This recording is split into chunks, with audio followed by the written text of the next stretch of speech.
Three, two, one. This podcast is brought to you by lineupmedia.fm. This is Baseball Outside the Box with Peter Caliendo. Innovative thoughts from baseball's best coaching minds from around the world. Brought to you by lineupmedia.fm. Now your host, former USA Baseball National Team Coach, Peter Caliendo. Hey, what's up, everybody? Welcome to today's show. Pete Caliendo here, your host. We've got another great one for you. We're continuing the long-term development program series along with today's title, Triangle versus the Rectangle. Yes, I was wondering what that was too, but we're going to find out from one of my compadres, one of my great friends, Lachance with Baseball Canada. He is the development director and the women's national team manager. He's the gentleman who started women's baseball, the top program in Canada, and now the top international women's baseball program in the world. Outstanding teacher. He's a professor, lecturer. He's traveled all over the world. We've worked together with the World Baseball Softball Confederation, and we are great friends. I can't wait for this to start. Before we do, don't forget, do me a favor. Make sure you subscribe to YouTube. Go to YouTube, Peter Caliendo, subscribe. The audio will be on also baseballoutsidethebox.com. Subscribe there. And lastly, thank you to everybody in the U.S. and around the world for joining us on Facebook. Love it. And we are excited to start this show. So let me welcome from the beautiful country of Canada and our partners, Andre Lachance. What's up, Andre? Andre, you freeze up on me? Slight technical difficulties with our friends from the border. Andre, you there?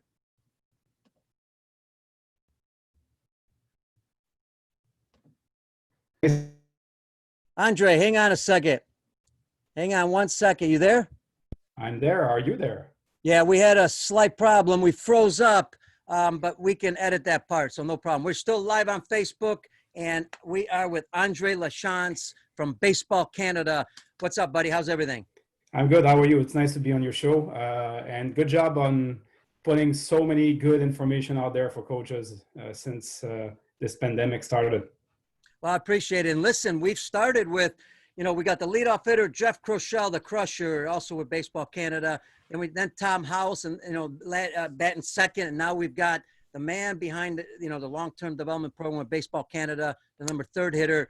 And what I'd love to do is start with, because, Canada has been definitely, it's proven what you guys have done in Canada. You've developed great players for long-term. And obviously, look at all the major league players and the collegiate and the high school players that you've developed that played even here in the U.S. So let's talk about, a little bit about how the program started and why it's been so successful. Yeah, and I'll talk about it a little bit more in details later on. But Pete, like everything started now about 15 years ago. Now we're looking at 2005, and it was kind of mandatory from our government that each sport had to develop what we called at that time an LTAD model, long-term athlete development model. So we had to do it so we can maintain our funding and everything. So we dove into the project and tried to look at the current situation of our sport at that time, and try to come up with new initiatives that would keep our athletes longer in our game, and also so the experience along the way would be beneficial. So along the way, we've made changes. Obviously, we developed programs, Rally Cap for folks that are familiar with that program. It's kind of a type martial art type thing where instead of collar belts, we have collar hats, and there are 6 levels for kids entering the game. And that has been really, really successful since we started back in 2007. And then we made changes to our competition system along the way as well. And now we are in the writing mode of LTD 3.0. So that's hopefully going to be released in 2021 with all the recent learnings around athlete development systems in different parts of the world. We believe that we, again, hopefully going to take the lead as far as a new generation of athletes and new programs along the way. Hey, since you brought up, and we're going to get into the presentation, but since you brought up the part about the beginning aspect and the rally cap, which I love, I want you to address this area because I think it's so critical. You know, I know in the U.S. we mean well and we're trying our best, and we got 26 million amateur players. We got great coaches, no doubt at the higher levels, even at the younger levels. But, you know, we're playing baseball right away at a lot of young ages. You know, we're playing, whether it's T-ball or whether it's some other baseball, we're doing that right away without developing skills. Talk about that importance of getting started in that area. Exactly. And that was one of the first findings when we start looking at how baseball was played with the good old T-ball format. And then kids playing the dirt and looking at mom and not really engage in the game at all. So we said, like, we got to change this. This is terrible. So we look at a different model, but at the end of the day, we came up with a 6-on-6 model where 3 teams are coming to the field and they simply do a rotation. So two teams are playing a mini game that lasts about 10 minutes. And then the most important aspect, as you mentioned, is the skill development like workshop that is happening in the outfield, because the ball never goes in the outfield anyway. And if it goes there, then they're going to chase it and get some good physical activity. So we're using that portion of the field to have different stations, whether it's hitting, throwing, receiving, running, fundamental movement skills. So at the end of the practice, and after 2 or 3 years in that program, like you said, they've been exposed to the most important skills that are going to make them better at some point in our game, or maybe they're going to switch to another sport, and we're fine with that. And that's one of the paradigm that we need to change also, is that if after 2 or 3 years in baseball, little Johnny wants to go and play basketball or volleyball or hockey, we're good with that. But the cool thing is that we believe that we have played a significant role in the athlete development as a person who's going to be involved for physical activity for life. So we play a role as far as that person development, which is very important for us. You know, Andre, and that's a concern I have, and I want you to address this in the U.S. Because, you know, obviously we've got travel teams. They're playing all year round. They start at 8 years old, 9, 10, 11. Now, some of them may be following the windows of trainability, you know, throughout the year and trying to do their best there. But at the same time, they're only playing baseball. Let's say if you're doing the right thing and only playing baseball, is that good? Or do they need to play other sports at the same time? And I'm going to answer this with this thing here. There you go. Coaches always coach to the competition system. So whatever you decide to do as a system, the coaches will always adapt. If we decide tomorrow that we're not running towards first base anymore, we go to third base, the coaches will adapt and develop skills that are going to make out at third base instead of first base. We saw it with pitch count.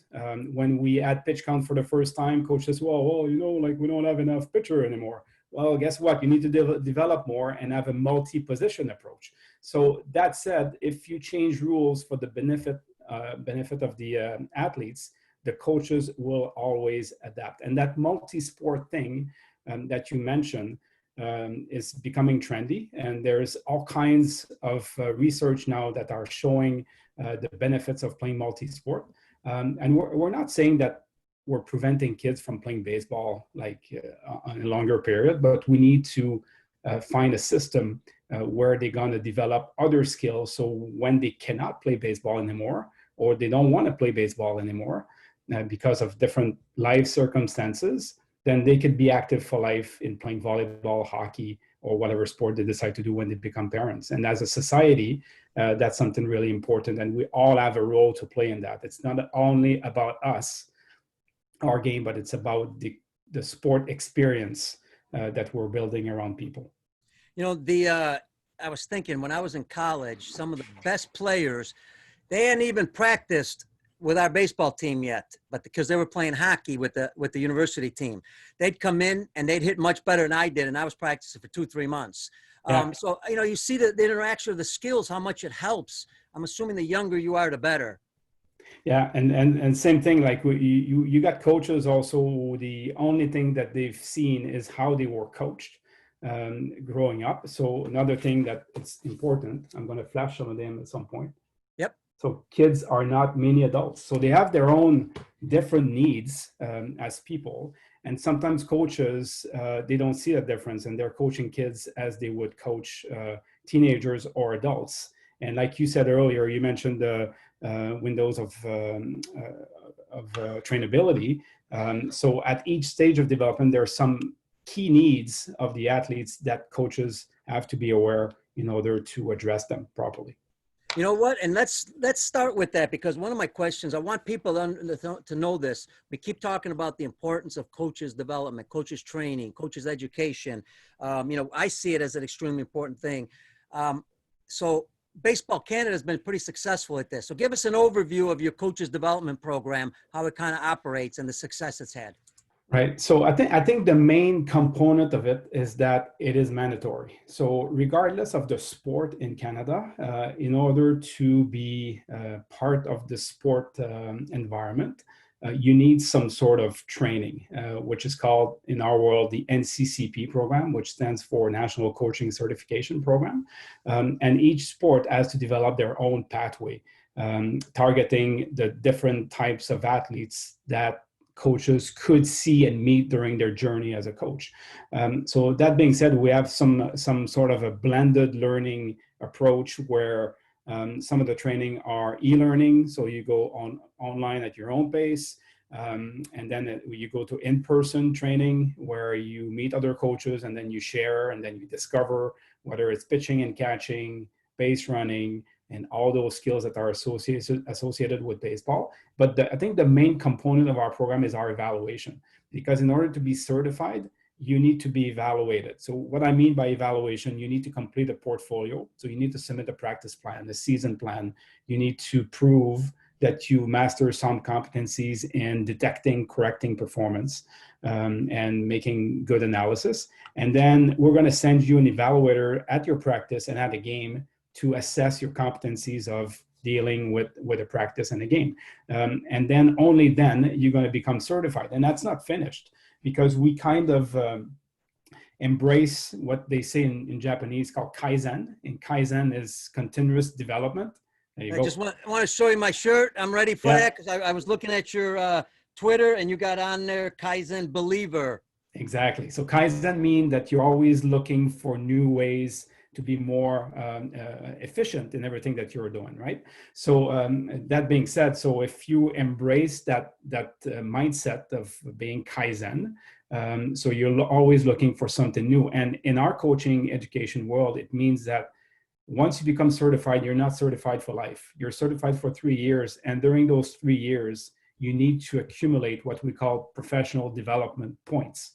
So you need to go to coaching conferences, reading books, being active as a coach, and each of those activities have a point value. And once you've reached your 12 points during the course of the 3-year cycle, then you're renewed for another 3 years, and so on and so forth. So that way we try to engage our coaches into being curious longer, which is important. So we all often say that, I have 25 years of experience. Yeah, but I played in the major leagues. Exactly. But when you go see that coach, you realize that it's 25 times the same year of experience. Yeah. Totally different, right? So it's totally different because they've never changed. They've always done the same thing, although things are changing in our society. Kids are changing also.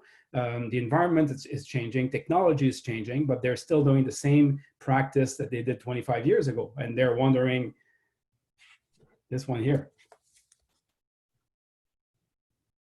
Yep, famous phrase. Right? Exactly. Doing the same thing over and over again and expecting different results. And those coaches are saying, like, I don't understand why my kids are not getting better, and the neighbor is having better results. Well, you need to look at yourself as a coach and have that introspection about what you've done and what you could do better. And that's quite important.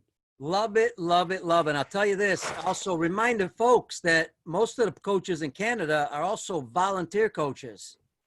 Totally. Like I would say it's probably 90% of our coaches are not getting paid. You look at moms and dads that happen to be at a parent meeting at the start of the year and they don't have a coach. And if you end up asking too many questions, you're going to end up with the equipment bag at the end of the meeting, and then you're off coaching. So we need to be able to serve them.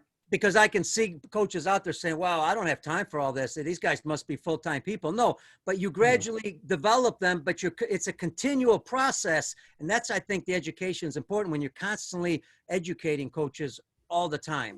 Exactly. And our role at Baseball Canada is to provide them with what they need, whether it's e-learning, in person, or videos, or everything. Like, we're producing about 100 new videos a year. So they cannot say that they don't have enough resource to coach during a particular season. Yeah. Excellent. Andre, listen, I flunked geometry. I think I flunked math too, but triangle versus the rectangle. Let's get into that because that was the initial topic of the discussion. Exactly. So let me share my screen here and we'll be ready to go. Awesome. And you tell me if you can see now. Perfect. Perfect. So when we talk about athlete development, like I said earlier with Kaizen, we're always looking for a better way to do things. And that photo is always a good reminder of that. You know, at some point, people were trying to figure out how to carry a canoe, but someone figured out that it was better on the other side, right? So, yeah. So that's kind of the mindset we're in when we try to be better at what we are doing. And it's interesting with many organizations that I've talked to, they're always waiting for crisis to react and to make changes. And it's funny how many of them, like a few of them only, are always trying to be proactive and not to wait for crisis to react and stay on top of the game. And here's a good example. So that story involves you and I, Pete. So when we were in Rio in 2007, so we're walking on the beach, and then we faced this fantastic sandcastle. And I look at you and say, Pete, this is fantastic. Like, this is awesome. And your answer was, oh, I can't beat that. Like, it's awesome. That's the best sandcastle you can build. And I said, hold on here. Let's keep walking, see what we can find. And then we keep walking, and then we find this one. And then Pete said, I can't beat that, Andre. Like, this is fantastic. This is the top. We cannot beat this. And I said, Pete, like you said that last time too. I said, let's keep walking, and then we see what we can find. And then guess what? We find even better. So there's always better out there. So whether it's our game, which is baseball, or anything else, it's always. And then you went crazy. This is like you gotta be kidding me here. Can't beat that. And then it's getting late at night, and then we keep walking. And I said, like, this dude has put lights into his castle, right? So the moment you think you've reached the top, well, there's someone somewhere trying to build something that's going to surpass what you've done. So that's kind of the mindset we're in when we talk about athlete development, is trying to always look for an edge, always look for what's next, and trying to be the first one to address that's what's next. So that's kind of important also to set the stage versus what I want to talk about. And then we talk about crisis. When there's a plane crash, Pete, you know what happens first? Yep, the flight recorder. They're looking for the black box, right? Although they call it the black box, but it's actually orange. But that's another story. But when they wait, that sounds like the foul pole. Yeah, that's true. So right? when you look at when you find the black box, like, you're finding the reason why the plane crashed.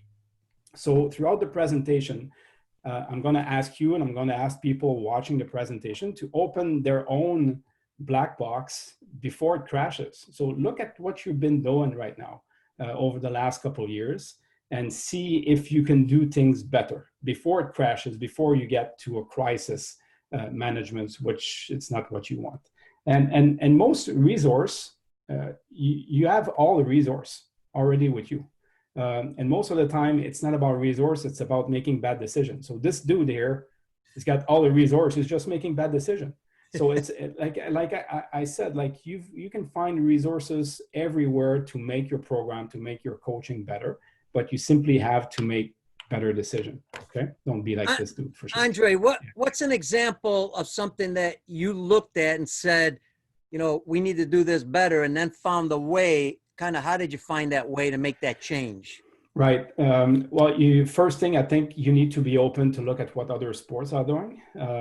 If you think that baseball is all the solution, we're one of the most retarded sport that I've seen. As far as being proactive, being so conservative, don't want to change and everything. But like a good example, if you look at rugby in Europe, is a good example of being really, really proactive. That's one example. Basketball is doing great stuff. Volleyball is doing some great stuff, and also some individual sports also that are doing great programming. So be open-minded.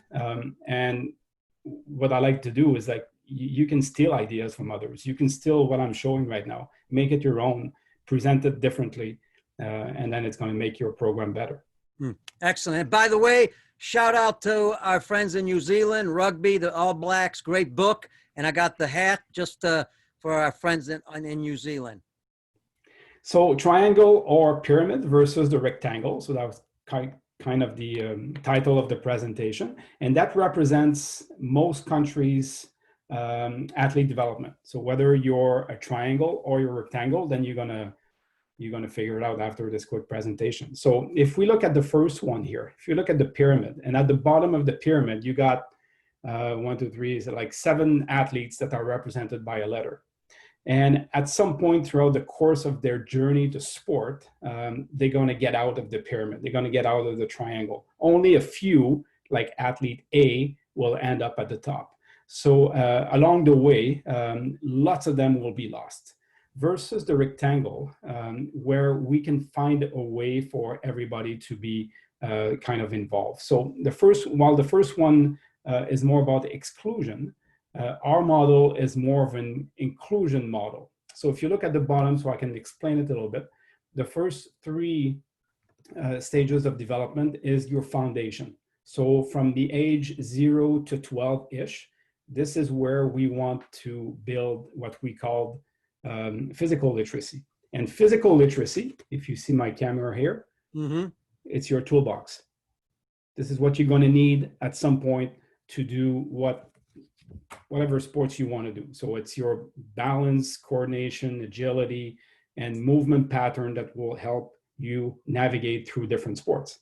So the pyramid that you see on your left is still happening here. If you look at train to train, train to compete, train to win, that pyramid is still there, but it's not prominent in the big picture, right? So at any point, you can be competitive for life. You want to play baseball for fun with your friends. It's all good.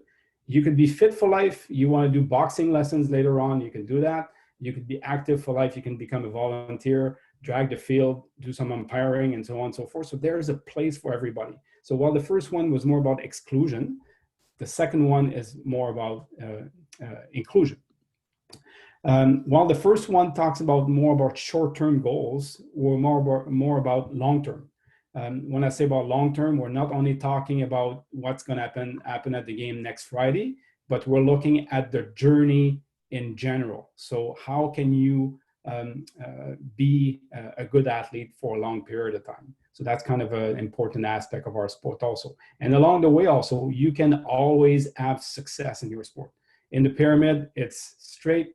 In our system here, it's a little bit more complicated, but you could still reach the top, and that's fine, and we're good with that, okay? But at the end of the day, remember one thing, is that 99% of the kids that are playing our game will end up doing something else in life. They will not be baseball players. So it's kind of funny that the sports system is focusing only on the 1% of those athletes versus the 99.9% of the athletes that are going to do something else. So that's another specific of our program. Andre, let me ask you this, are we competing too early with kids? Oh, totally. And it depends how you define competition. We're not against competition, but there's different way of competing. And like I said earlier, if you're interested in looking at different formats, there's tons of resources out there. Like Rugby England is a good one, is a good resource where you're going to find all kinds of great stuff. But for sure, the ratio, training to competition ratio, and I think Jeff talked about it earlier this week, it has to be in a progression mode where, for example, you're at fundamental here at the bottom right, where 80% of the time, this is our Rally Cap program, you should be 80% training, 20% competing. And that's going to evolve as you move throughout the rectangle here. So that's kind of important. But I know it's an issue because people think that in our sport, you need to be practicing, you need to be playing more than practicing. But I'm going to tell you that, like, if you want to be a better hitter and you're playing games and you go to hit 4 times during a game versus having a batting practice where you're going to hit several times during a practice, which one do you want? And there's another aspect of that. I just want you to address it. The other aspect is, when we're starting off at 8, 9, 10, 11, and 12 and running tournaments and it's major competitions and they're giving away rings as a prize, now you're talking about a whole different area where kids really, they get a lot when they're young. And then later on, there's not a whole lot to give as far as incentives. Exactly. And you can add to that also the cost of travel and so on and so forth. I know, like in South Africa, for an example, they canceled their national team at some point, their volleyball national team, because they noticed that they were not performing well at the international level. And they said, let's invest our money domestically until we feel that we're better skilled to compete with others. And they're supposed to be in the next Olympic cycle rebuilding the program. So it's all about decision, and it's not only about money. I'm telling you, because people think that with money you can have all the success that you want. Another clear example I can give you is Wimbledon. They invest, I believe, 50 million pounds into the Lawn Tennis Association of England every year. And if you Google ranking, you're going to see that England is not doing really, really good in tennis anymore. So that being said, with money, you cannot win everything. Like Norway is a good example also. Like Norway is about 7 million people. They're Olympic champions in the winter sports. Mm-hmm. They must be doing something good, right? Yes. They embrace those principles. So the model to the right is a bit more complicated as far as pathway, but it's moving pieces. So you can go from one block to another. It's not linear anymore. And then there's room for everybody. So if we keep going, pyramid is about age or about abilities. We focus on skills and not on age. I know we're a sport that is driven by age. And I know also that folks listening are probably familiar with the relative age effect. So whenever you're born during the course of the calendar has an impact on your chance to make it to the highest level possible. Where you are located, where you grow up has an impact also. And recently, I've seen an article that 75% of high performance athletes have older siblings. So if you're the last one on your family, you have greater chances to become a better athlete for various reasons. So we focus totally on ability versus age, and that's kind of something specific to our program also. On that, let me ask you, sorry to interrupt, but big question always comes up, and we've asked it many times. Okay, here we have, where you're 12U, 13U, 14U. So I've got a 12U kid who biologically, is way more advanced. He's dominating. What do I do? Do we move him up? Do we keep him there? Do we move him up? And if he doesn't do well, then he comes back down. There's always those discussions. Yeah, and it's a very good question, and it's a case by case. And it's not only about skills and physical, because most of the time a kid that is ready, you think he's ready or she's ready to move up to the next level. Most of the time it's because of skills. It's because that kid is bigger, stronger. And most of the time it's because they've hit their puberty earlier than others. But what we fail to do is to assess their mental, their social skills. So you might be good at 12, but now you're going to be among 14 years old other girls or boys. Are you really ready socially, cognitively, and mentally to go through that? And most coaches don't know how to do that. That could be another hour. And I understand, perfectly said. And that's why educating parents, coaches, and organizations and things like this is important. Yeah, and also for kids in development, if we can find an environment where sometimes they can fail, sometimes they're just average, and sometimes they're below the average or above the average, they can succeed also. For people development, it's not a bad thing also. So we need to find a good balance there. So we're about transfer versus cutting athletes. So instead of cutting an athlete, we're transferring the athlete. We're changing vocabulary. So it's a bit more positive for the kids also. It's a system where instead of working in silos, working alone, we're working together. When I say together, it's the country, it's in our case, provincial associations, local clubs, local associations, and also more and more with other sports. So we're not alone in that sphere anymore. We're together in order to make that experience a positive one for kids. And like I said, also, it's not for one sport. It's not about us only, but it's about society and the collateral, obviously, collateral damages to that. And those are positive damages. And then we can still create champions, even if people don't believe it. Like there's tons of other countries that are using a system like us, like ours, and they're having lots of, I mentioned Norway earlier, you can say Sweden, you can say Denmark, you can name it, other countries that are using something similar. And like I said, also, there's always a way for everybody to have success there. And here's some examples in golf. It's working in golf in Canada. She's our best golfer in Canada, and she's doing pretty well on the LPGA Tour. Here's a great example on Canada basketball. And what you see in green here is when they implemented long-term athlete development. And look at what happened after with the draft. Crazy. And you look at how many kids now are playing in the NBA that are Canadians, it's skyrocketing. And that's only about a couple of changes that they've made to their system. So it's more athlete-centered. And sometimes those changes don't have to be complicated. Here's another good example. Everyone knows well, she's on my left, the lady to my left, Serena Williams. But if we ask folks at home, like, who's the other lady? Most people don't know her, but it's Bianca. And Bianca won the US Open, was it last year or 2 years ago? I lost track. But she's pretty talented. And people are saying, well, she's lucky.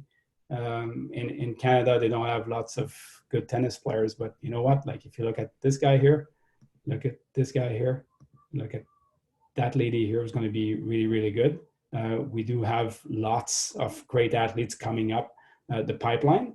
And that's one sport that I've embraced LTAD like 100%, tennis in Canada. So the rectangle is what we are using, trying to stay away from the triangle because of everything that we discuss. Is it a perfect system? Nothing is perfect, but we believe that there's tons of advantages of using the rectangle in comparison to the triangle. And other sports have used the same type of model, just presented differently. You mentioned the All Blacks earlier. Here's a progression. This is what they use, different stage of development, and they address all the different ways of playing throughout the course of their program. This is Netherlands speed skating, #1 in the world. And look at that here, different language, but learn to skate, train to skate, train to train, and so on and so forth in their language. And they're #1 in the world. USA basketball, fantastic what they're doing. #1 in the world. Skills matrix, really, really well defined at each stage of development, what they have to do, how they have to perform it, and it's working. #1 in the world. And this is kind of our model, because you mentioned it earlier. We use start, stay, succeed. And if you notice in our stay in the middle, this is our main, that this is meat and potatoes for us. Like this is where it's happening, right? And succeeds, it's only one thing. You could play for Team Canada, you could be in the MLB, but in the middle here, we want to keep our kids active as long as possible. And like I said earlier, if they switch to another sport, I think we've accomplished our goal also, if the experience was a positive one, obviously. And that's Andre, what I mentioned. Yeah. Real quick, two things. One, when you're talking about switching to another sport, that's just not playing another sport. Could it be where, let's say that baseball season ended, and instead of continuing the, fall workouts or winter workouts, they decided to play another sport for that period and then come back to baseball. Exactly. Like we like to say in the physical literacy stage of development, we recommend, like, there's 4 seasons where we live here, one different sport every season. So baseball is a summer sport. You play in the summer. You don't play baseball in the winter time, indoor, boring, in nets and everything. You go ski. Go learn how to stand on skis. Go skate in the fall, or go do track and field. Do something else. And the good thing about it also is you're going to be exposed to other coaches, other kids with other goals, and that's going to make you better also to learn from other sports also, and be exposed with to other coaches, which is totally positive. And that's our entry level, what I called earlier, our Rally Cap program, where we have 6 different colors. Like in martial arts, we've identified 5 different skills that are important for our sport, and you navigate through this spectrum as you're getting better.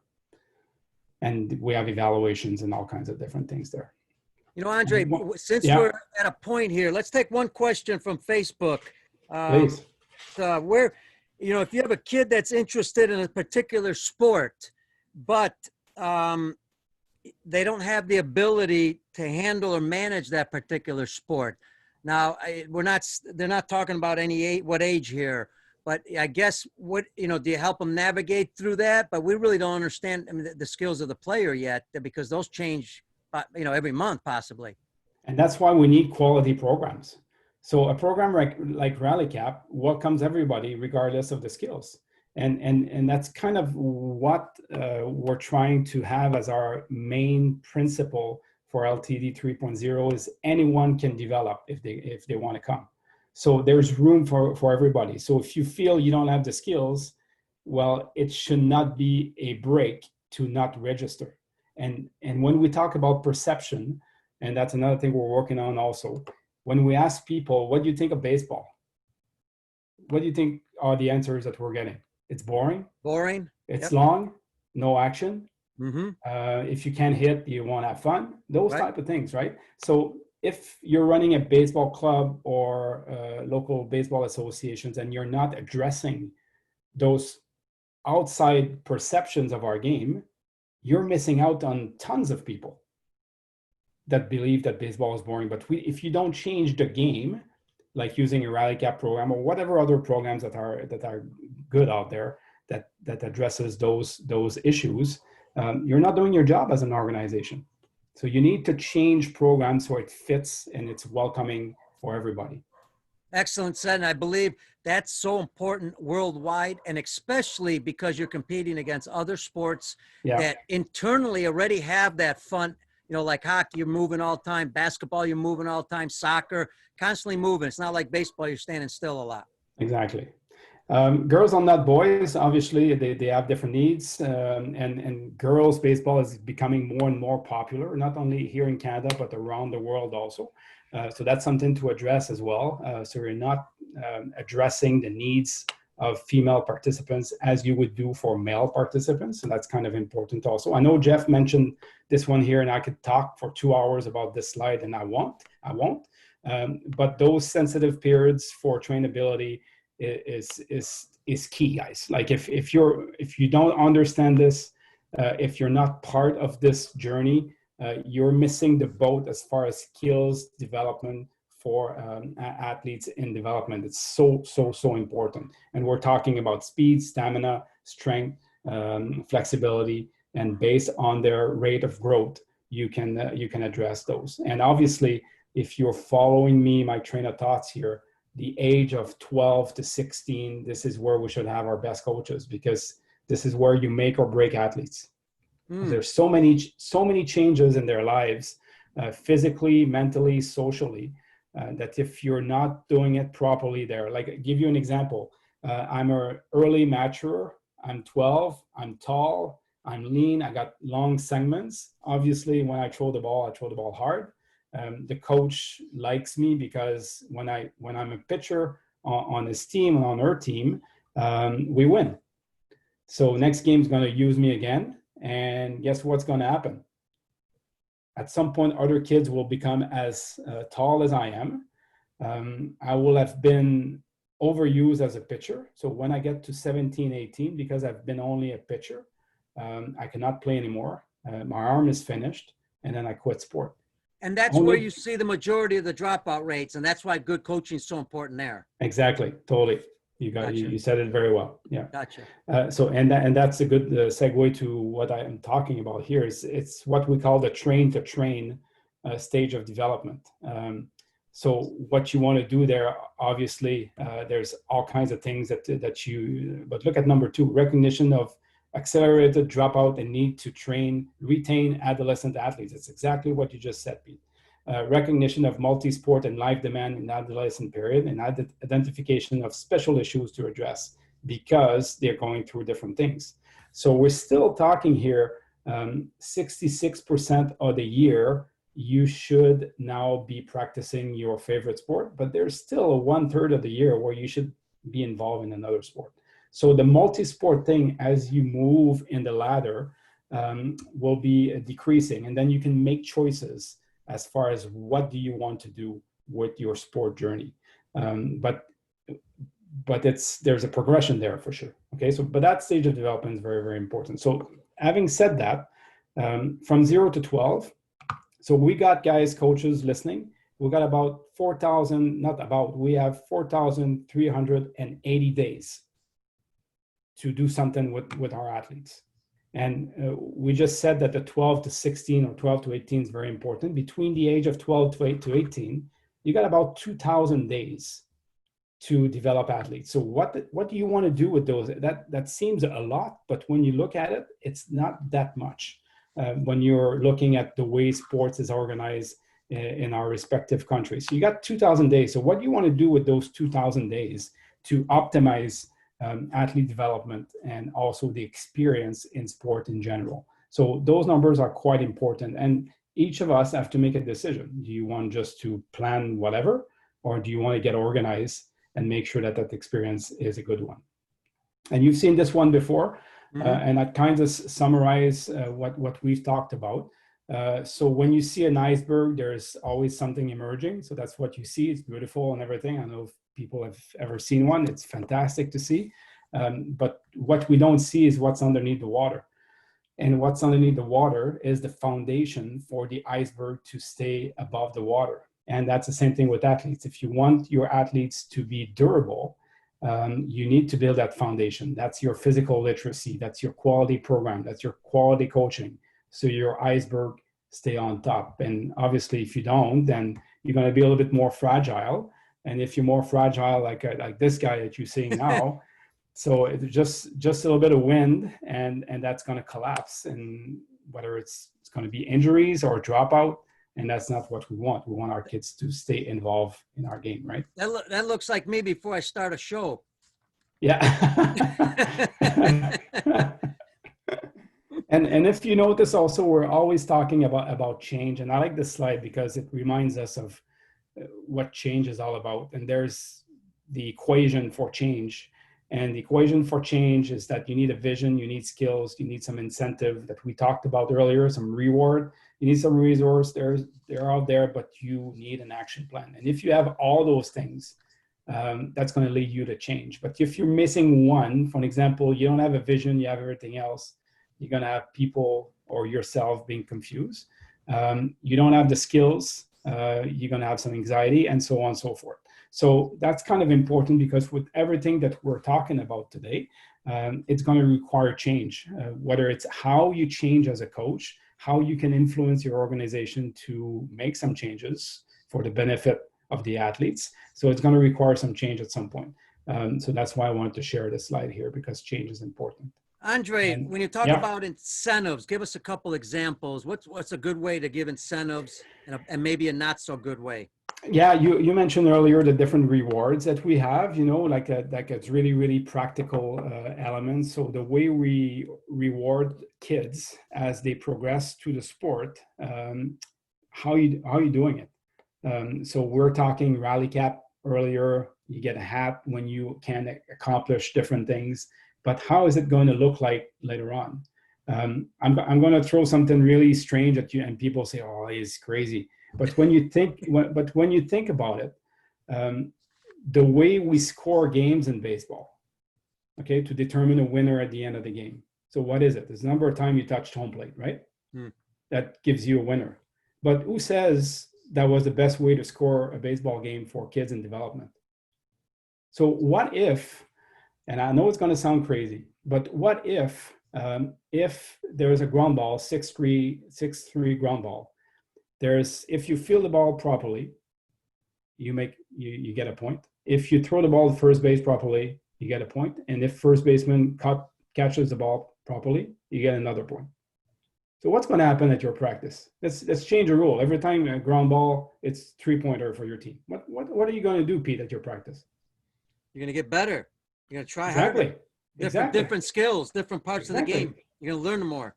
So what I'm saying is that coaches will coach the competition system, and without knowing it, if you change the rules, you're going to make better athletes. You're going to make better players just because you change the way the game is played.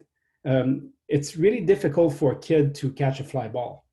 Why don't we reward it by giving the team a point? Yeah, we assume it's easy. Yeah, exactly. But for catching an object for kid in development is really, really difficult. And we don't reward anything on defense for us. But if we could change how we see things and be a little bit more proactive and be more athlete-centered, this is kind of the incentive. And maybe you can find categories to try to find a way to reward everybody as well. And Andre, just to give our folks an example, I'll give you a quick one. A good friend of mine, professional baseball, most successful people, independent baseball, winningest manager, has an incentive program for pro players. Every time they take an extra base, every time they steal a base, every time they make a diving catch and save a run. There's so many things. And these are pro guys, and they get excited about it and pumped up about it. Imagine what kids would do. So I'm with you. Exactly. And they're doing all in practice, and it's working well. And nobody has thought, oh, maybe we could do it in competition, see if it works well too. And who cares if the game ends up 78-32, right?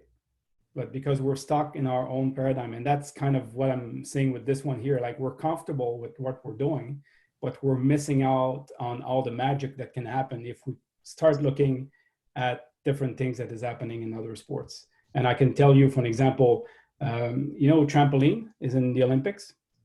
Didn't know. Little Rosie, she's doing her first competition. She's 10 years old.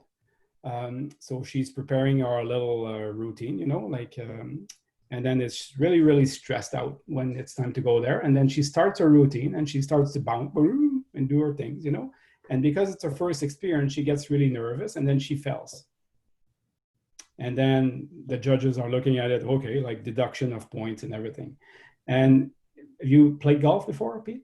Yes, not very good, but yes. You know what a mulligan is? Oh, yeah. What is it? A mulligan is when you get an extra hit. And without penalty, right? Without penalty, yes. Exactly. So that's what they do in trampoline now. So you're allowed a mulligan in trampoline for little Susie that fell. They could say mulligan, they could do it again.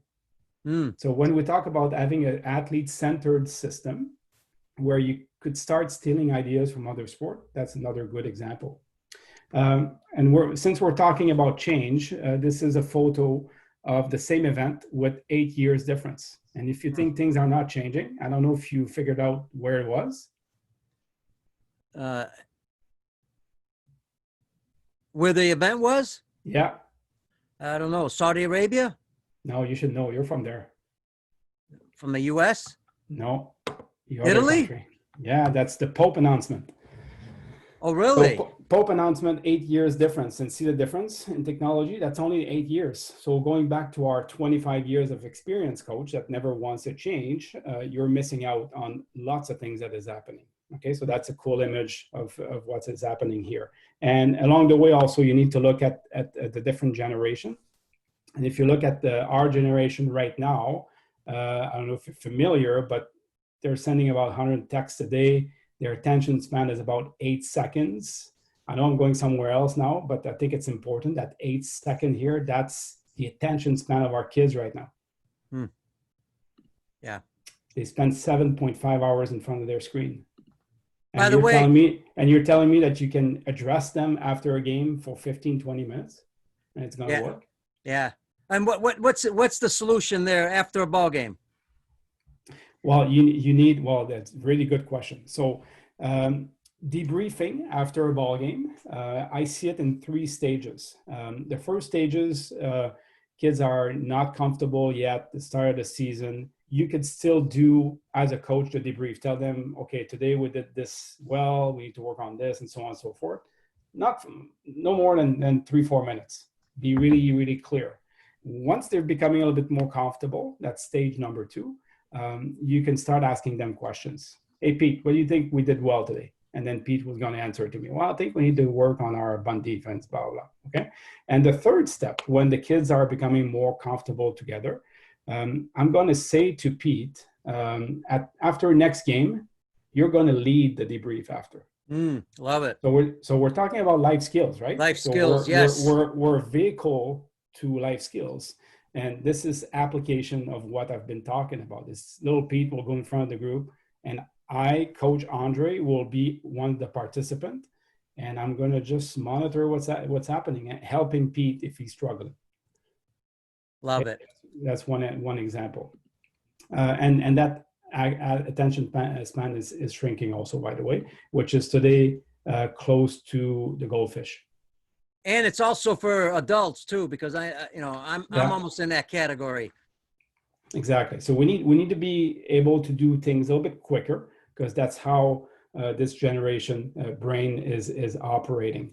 And also on the coaching side of things, before I go a little bit more towards talent ID, and if maybe you have other questions, those are the 4 things when we ask athletes what they want out of a coach. And it's not about winning. It's about caring and encouraging. They want the coach to know the sport.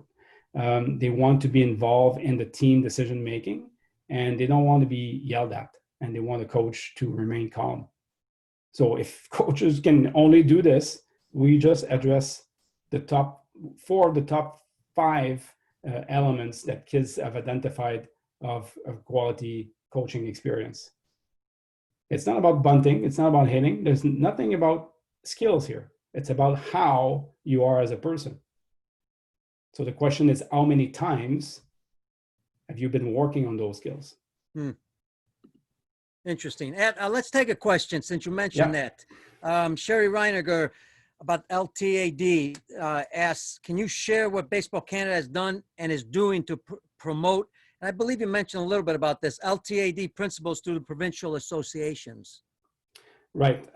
So that's a good question. Obviously, what we've done at the beginning is that we produced a book, and that book can be found if you Google it. You can find our LTAD booklet that explain stage by stage what we want to accomplish.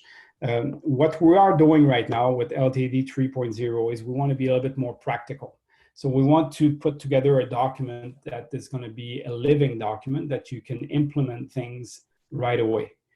Talking about the different things that we've talked about, and talking about the slides I'm just about to share there also. So when we created that, obviously we involved all of our provincial baseball association, and we did some sort of a caravan also at the beginning to explain those principles. So it hits the road at some point, and then people implement those key factors, those key guiding principles, and trying to make changes also along the way to their own programming. So I think it's important for anyone who wants to get involved in that business of changing or long-term athlete development, you need to involve people. It's not about you, it's about how you can involve all the stakeholders, and I'm including parents, officials, directors, or whoever is involved in your own baseball association. So back to this, 4 key pillars that we keep addressing, and you can add life skills to this, technical, tactical, physical, mental. I like this slide because you can remove one leg of this table, but that table could still stand. If I'm removing the technical, the table will still stand, the athlete will still be solid. But if I sit on the corner where the leg was removed, everything will collapse. So we need to look at those 4 elements throughout the progression from one stage to another. So we have a quality experience, and you're not letting anything falls into the cracks along the way. And that's going to be your foundation. So you sit on 4 strong legs, and you have a strong athlete. So an example would be if you completely eliminate the mental aspect, that table is going to collapse. Well, it won't collapse, but at some point, if you need your mental skills to perform and you don't have them, then it's going to collapse. Okay. Okay. Perfect. So it's all about your plan. It's easy to plan, but the reality is a bit more complicated. And having a Yes. plan, like having a bad plan is better than having no plan. I could say that. But for us, it has been really positive. Of course, along the way, we've seen all kinds of different things happening. So you have something in mind. This is where you're going, but like life system will throw you a curveball, like we like to say, and then you need to adapt. But at least we have a plan to and guiding principles that we cannot always go back at. And it's not about one person, it's about everyone embracing it. And this quote's good because it says it's amazing how much you can accomplish when it does not matter who gets the credit. Like we don't care who gets credit as long as it's working. And like I said earlier, we like to say that you don't have to be sick to get better. And that means also that it's not because you're having success now that it's not time to look at how you can do things differently moving forward.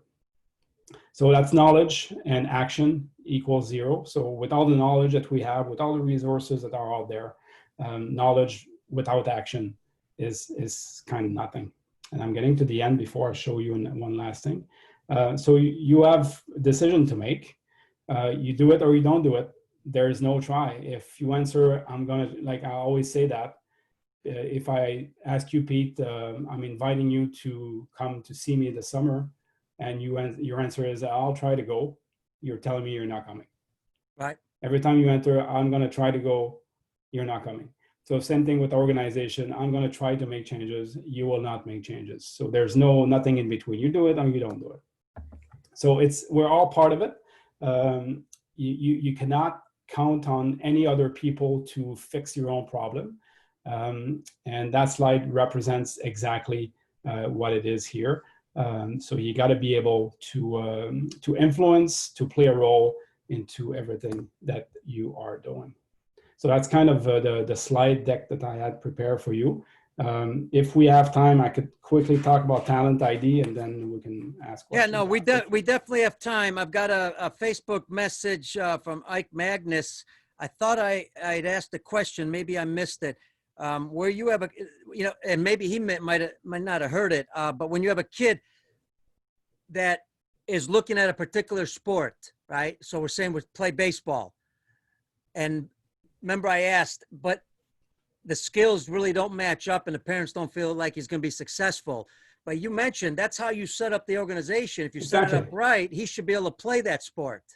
Anybody can learn anything. Yeah. That's how the human is.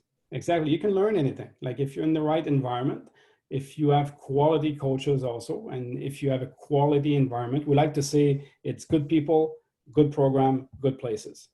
And when you meet all those three good things, the experience will be good, will be a positive one, and you're going to grow through sport. And there's no shortcut. Like in our sport, there's no shortcut. Like you can't, like I know kids, they want to have success right away, but it's not in real life. In video games, maybe it can happen, but in real life, it's different. You know, Tom O'Connell also asked, and you did address it overall, but is 13 an age group that you see where there's a majority of the dropout rates? Yeah, I would say 13 to 15. This is where it's happening. Things are happening in the lives of the kids, and mainly social. And sometimes they discover other things. It could be relationship. It could be like this first work that they're doing, and socially things are happening for sure. And sometimes just sport organization doesn't meet their needs anymore. Because it's becoming maybe too competitive and they want to play with their friends, and which sometimes we put aside because we're all about winning and go to competition and World Series and all those type of crazy things that are happening. And we're not addressing those kids' needs just to play for fun. And when we talk about competition for life, this is exactly what we're talking about. You know, the other issue, Andrew, we're talking about here too, is when you're talking about the windows of trainability, if we're not following those, fairly well, we're talking about increasing injuries for young kids. I mean, we were seeing a lot of injuries in baseball as it is. So I'm sure there's other sports also. Talk about that. Totally. And I gave the example earlier of Pete that is tall and powerful and quick, and he's the best player on his team. And obviously the coach might overuse that picture. And you see it in basketball also. If you're in high school and I'm the phys ed teacher and I see Pete is 12 and he's 6'3" already, like what I'm going to tell him, like you're going to go underneath the hoop and I'm going to pass you the ball. And the only thing you have to do is put the ball in the hoop. It's going to be pretty easy until others grow around. And because you were too stupid as a coach to teach that kid how to dribble, how to move on the court, that kid cannot play anymore. And then you lose probably a fantastic athlete because you wanted to win the game on Friday night against the neighbor school. That's stupid when you think about that. And that's the same thing in our sport also. We were making decisions that are short term instead of thinking long term. Now, I realize, some of these questions also could be a whole show, but when we're talking about practice plan and we're talking about games, have you found that kids drop out more because practice is boring, or they're less successful in games, or a competition, or a combination of both? Let me draw something here quickly. And as you're saying that, because I got to believe one of the hardest things for coaches is organizing a practice, making it fun, keeping it interesting, kids learning, and also making adjustments along the way to change the plan, because sometimes the plan doesn't go to plan all the time like you like. Sure. Let me show you this here. That's a great question. Challenge zone. So at the bottom, what you see there is the difficulty of your drill. Okay, really, really easy or really, really difficult. Okay, on bottom and not top to bottom, you got your skill level. I'm suck or I'm really good at it. Mm-hmm. Okay, so if I'm here, right here, okay, difficulty high, and I'm not too good at it, what's going to happen? Going to drop, right? Yeah. I'm going to drop, right? Yep. Or if the drill is really, really easy, but I'm fairly good, so I'm going to be right here. It's boring. What's going to happen? Boring. Yeah. So your job as a coach is to be in that challenge zone. So a drill that you build for one athlete should have some sort of twist that would address the needs of other kids around. So the goal of the drill should be different for everybody, which, well, you're going to say, well, this is difficult. Well, coaching is difficult. Yep. If you do it properly. It's not easy. So the best out there will do those little things to have success in what they do. So and it addresses the question that you mentioned. Yeah, and it's interesting because it matches to when you're talking about warm-ups. A lot of times we have similar warm-ups for everybody, but yet kids have different weaknesses and they need different warm-ups. So yeah, coaching's tough, but you got to put in the time to make it better. I mean, I agree 100%. Let's finish it off with what you said. You wanted to get into.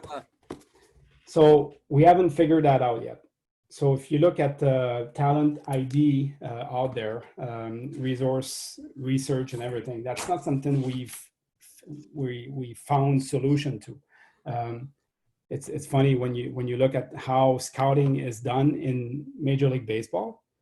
Like seriously, like if you look at what other sports are doing, my God, like it's laughable. Okay, but knowing that, when you look at the normal distribution of things, so you got your poor, not too good athletes, you got your average athletes, and you got your very good athletes. So that's the normal distribution of things that happens in life.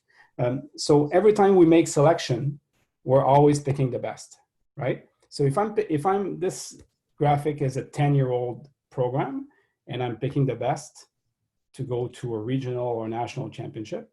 Next year after, they're going to end up in another grid like this. They're going to probably end up here. And then it's always the same athlete, always going to one another.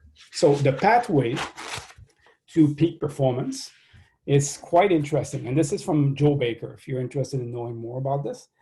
So how you get to your peak performance changes from different individuals. So this is your age continuum here. So let's say that we use 8 to 18.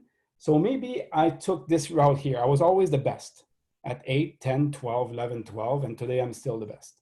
But what we figure out right now on what we're seeing is that it's changing. Sometimes I could be here, sometimes I could be there, sometimes I could be there. It's moving along the way. And what's important, what we've never really studied, what if I'm the worst kid there? And what's my pathway? And we see more and more that say, well, I was not really good when I started, but I ended up being all the way there. So the pathway to excellence varies from one person to another. Mm-hmm. And unfortunately, what we are doing now is we're focused only on the best athletes. Okay. So here's another perspective. And it's quite interesting also. So you got your performance here and you got your potential here. So what's really, really, really easy to understand is that I have a bad performance. I don't have lots of potential. That's an easy decision. Little Pete won't make it. I'm here. Okay. Another easy decision, good performance at the tournament, great potential. He's going to make it. No doubt about it. Mike Trout. Okay. Yep. Easy decision. But what about all those others here? Okay. So I didn't perform really well. I still have good potential. How's that kid look like? What does he need? What can I bring to that kid? Same thing here. Perform really, really well, but I don't see any potential. What does that mean here? And everything in between. So can you imagine if we could populate, and this is where my brain is right now, if we could populate all of those squares and define how those athletes look like, how better the system would be, right? So that's food for thought here. No, excellent, excellent. Yeah. And you opened up a whole new issue here, but I want to address it because when you're looking at that group of kids that are kind of not being looked at, we're not really identifying what potential skills they may have. And we may think, you know, the running skills are a weakness, but it could actually be a strength if addressed properly. Totally. Well said. Well said. So now, what would you, okay, go ahead, add. No, I said there's lots of work to be done on that field of expertise regarding talent ID so we can make better educated decision when it's time to address talent ID at all levels, for sure. All right, you brought it up, and let's finish it with this and maybe even a question or two. You mentioned Major League Baseball scouting system. You know, we've all been involved in a scouting system, understand it. Things have changed, obviously, in some ways. You know, Moneyball's changed some things. Now things are changing a little bit here. Give us an idea. What if Andre Lachance was ahead of scouting for a Major League club? What would maybe be a couple tweaks you'd make to identify more talent? And I know I'm knocking on baseball, but I could knock on hockey, basketball, any sport, all right? Sports. Yeah. But I'll give you one example: 60 yards run. Why the hell are we doing this? Right. So how often during the course of the game are you going to run forever for 60 yards without turning? So that's one of the things that, to me, that doesn't make sense. I remember the first time I went to Cuba years ago, about 20 years ago, and I was in a session there with other coaches, and we talked about testing, right? So I'm looking at their tests and everything, and stupid Andre said, "Hey guys, when are you doing your 60 yards run?" And those coaches look at each other. What is he talking about? What's he talking about? Yeah. And then I realized that, yeah, that's true. I guess there's a turn. You know, when you go home to second base, we don't go across the diamond. We go to first, and then we turn left. And that's one of the things that we're looking at. And sometimes it's really, really, really subjective. And I look at scouts saying, oh, this guy has a 72.5 thing on throwing. And it's based on what?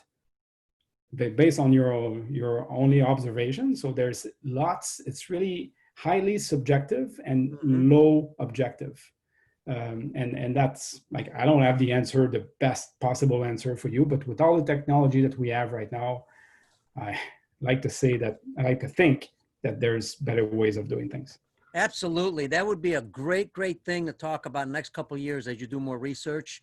Yeah, for sure. Yeah. See where we're at with that. Love it. I think it's a very interesting topic. Hey, speaking about the, lesson plan, I wanted to ask you about that. I'll see if there's one more question here. We'll address that also.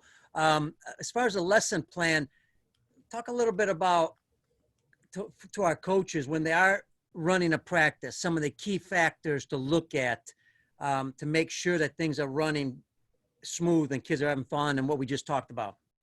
Well, I think the first metric you can have is you need a high, I would call it motor engagement percentage. So you need your kids active as much as possible. And when we're talking about high, we're looking at an 80+% of the time active. Hmm. So that tells you that if you're doing a ground ball drill and you have 5 or 6 kids waiting in line, for sure you won't reach that 80%. So you need to be creative. You need to have multiple lines so the waiting time is shorter.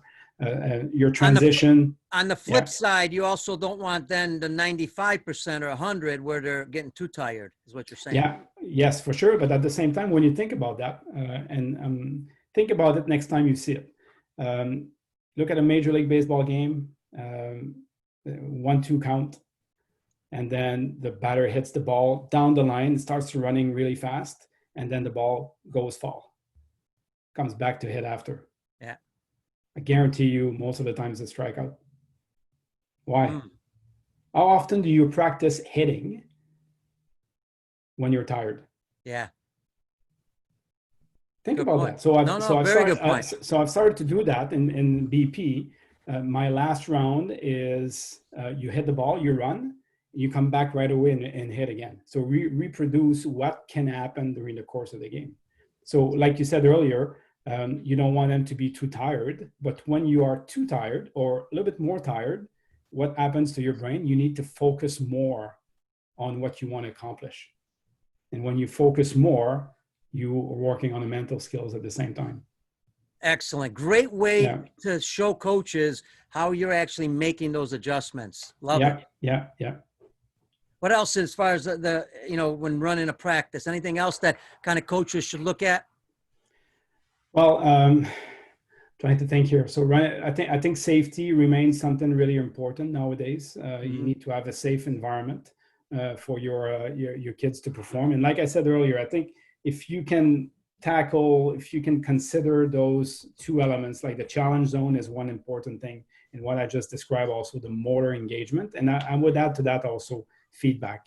As a coach, I think you need to be, most coaches have to be a little bit more engaged on the feedback side of things, meaning that you need to praise a little bit more the effort versus the result of what kids are.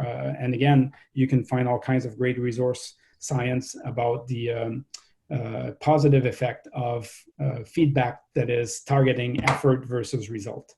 And it's amazing what we can find on that field. So that's another thing also, that is another skill that coaches should be focusing on and working harder at providing quality feedback. On the flip side, there's the game aspect too. During the game, for a lot of young kids, the game, you're standing still, talk about a little bit about how active coaches should be during a ball game and telling kids what to do, because a lot of coaches are always telling them, do this, do that, make sure this, and they're overwhelming them in some ways. But then you also have the opposite. You got the kids on the bench who are kind of bored because they're really not doing anything. Right. So I'm going to make a link with the competition system, and you'll see why it's so important. So let's say that at the start of the year, we got 12 teams. Okay. And I'm telling the coaches, because I'm the commissioner, and I'm telling all the teams and the coaches, at the end of the year, only 8 teams will make the playoff out of 12. Following me? Mm-hmm. Easy, right? So you go to your first practice, Pete. What are you going to do? You got a game next week, first game. That game's important, first game of the year, and all games are important. So you're going to work on defense, first and third, team stuff, right? Because it's important, because you want to win against that other team. Yeah. So you're not working on skills, right? So everything is tactical, right? Let's change it up a little bit. So let's rewind. So we're at the start of the year, and we have our 12 teams meeting, and I'm going to tell all the teams, everyone's making the playoff. What are you going to do at your first practice? Skills. Right? So Absolutely. You just change the competition system, and right away your behavior change. Now the question might be, some coaches might have, if everybody's making the playoffs, then why have a season? Why not just play the playoffs? Because you can work on skills. You just answered the question. So, and go back to the comment about feedback earlier. When you're going to play those games during the course of the year, knowing that it won't impact your participation to the playoff at the end, your feedback will be on skills again. And then as you progress throughout the course of the season, those legs on the table will have a different importance. So the technical will probably go down a little bit. Your tactical will go up because you're approaching playoff. Your mental will go up, and you're going to play with those legs. Now, is that important at the younger levels or any level? Yeah, well, if we can have another discussion about that, but those four legs have a relative importance depending on the stage of development. Obviously, the younger you have, you are, the technical leg takes more importance, and if you're a bit later in the spectrum, your mental skills, tactical skills become more important. During the course of the year, early in the year, technical will be higher, tactical will be lower, and then you move to the right side of your planning where playoffs are coming. It's changing. So depending on the needs of the athletes, depending on where you are on the season, everything is changing. And that's why you mentioned it's so important that organizations, countries need to look at their competition plan to make sure it fits the long-term development, because if not, we're ruining kids. We're actually slowing down that process drastically. Exactly. It goes together. So if you want to have an impact on changes of your system, you need to address the competition system. There's no doubt about that. Wow. We're now finally, and then I'll leave you with your closing comments to our coaches, players, and parents in the U.S. and around the world. Imagine if now in the U.S. we started to adjust our competition system, especially at the younger levels. We're already at a high level because we have 26 million amateur players. You're bound to have great players when you have a lot of them. But where would we be? Wow. I know. And I like to say sometimes that there's no reason for Canada to beat USA at an international event. Right. You guys should win all the time. And same thing in hockey. There's no reason for the U.S. to beat Canada in hockey because it's our national sport. Everyone plays hockey here. But what the U.S. have done in hockey is fantastic. Everything we've talked about today, USA Hockey is implementing it, and they're having outstanding successes internationally. So the key message, and I said it earlier, you got to stay curious longer. You got to be able to look at what other sports are doing. You got to steal ideas, make it your own. And if you as a coach feel that you cannot make those type of decisions, I'm telling you that you can influence them by your position as a coach. And as an organization, you've got to withstand the initial criticism you're going to get. Example, when USA Hockey went to 3 small rinks in a major rink to play this way, so that way kids touch the puck more. There was an uproar from parents and everybody. It was crazy, but now it's the greatest thing since sliced bread. Yeah, totally. And it was only since this year, I think, that it was implemented in Canada. Wow. Yeah, it's the flip side of baseball here in the U.S. Yeah, but every time you go to another country, when the national sport of that country is always the toughest to change. Always. To change makes sense. Makes sense. Always. Andre, you've been great, man. Final comments to our coaches, player in U.S. As far as coaching development or player development. It's been it's always evolving. Like I said, be curious. Go to the web, find resources. You could go to sportforlife.ca. You can find best practices, quality programs for different sports. You could go to Baseball Canada website also to find information on our Rally Cap program. You could be even more curious and look at what our friends in Europe have been doing regarding athlete development in other sports. And you got to continue to learn and don't think that it's the end of it, because it's always something new. All right. Fantastic. Great way to end it. My good friend, Andre Lachance. I love saying that. Andre Lachance also speaks French. It's been great, man. Have a great weekend, and thanks for being on the show, man. You're fantastic. Thanks, Pete. All right, folks. The time. That's Andre Lachance. I'm Pete Caliendo. Thank you to our producer, Brian Kroc with the Media Lineup Media Group. Thank you to everybody in the U.S. and around the world. This is a show that loves to interview baseball's best coaching minds who love to challenge the status quo. And I'm not sure there's not anybody better in the world that loves to challenge the status quo. And that is Andre Lachance with Baseball Canada. Love it. Our good friends in Canada. God bless everybody. Listen, stay safe. Hopefully you're playing on the field. If you're not, you will be on there soon. God bless you all. And we'll see you on the next show.